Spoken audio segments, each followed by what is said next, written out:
Sur le pont légèrement verglacé de Tara, on se prépare. Bonnets, bottes et gants ont fait leur apparition. Le courant subantarctique impose à l'équipage depuis quelques heures ces conditions froides et humides.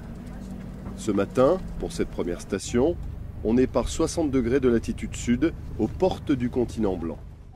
Ouais, on a enlevé les tongs et on a pris les... Là, il fait vraiment froid. Là. Il fait 2 degrés. Un tout petit peu... Il n'y a pas trop de vent, heureusement, mais c'est vrai que les températures sont vachement descendues. Celles de la mer aussi, actuellement, elles sont à 2 degrés, alors que quand on est parti, c'était à 7 degrés à Porto Williams. Donc c'est un ensemble de choses qui fait qu'il fait froid à bord. Mais bon, voilà, on va commencer à s'habituer.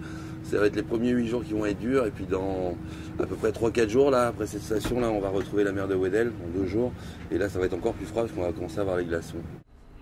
Pour les biologistes qui travaillent dans ce laboratoire humide sur le pont, l'une des grandes questions de ce legs en milieu polaire est la filtration de l'eau de mer. Sera-t-elle toujours possible avec des températures très basses négatives?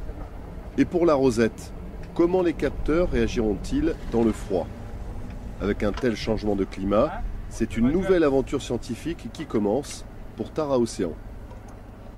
Tout risque de se boucher assez rapidement et surtout le sol va devenir assez glissant. Donc là, s'il y a de la houle, ça risque d'être un peu plus technique.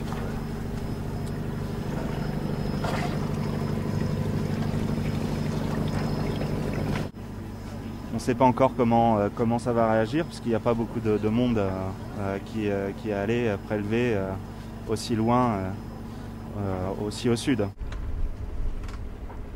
Pour cette première station de rodage, dans le passage de Drake, aucun problème. Le matériel et les hommes, tout aura bien fonctionné.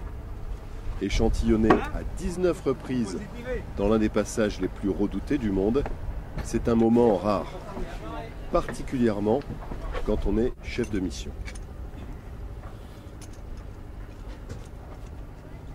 On a eu vraiment beaucoup de chance parce qu'on a pu naviguer sous voile à bonne allure pour descendre jusqu'à cette position au sud du front polaire.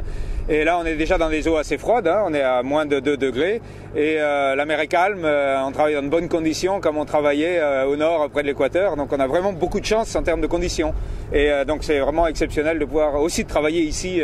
C'est un peu inespéré de pouvoir, dans le timing, faire cette station au sud du front polaire. Les 2 prochaines stations auront lieu en mer de Weddell. Le but du jeu sera de prélever le plus près des glaciers du littoral antarctique sans se faire piéger par le pack.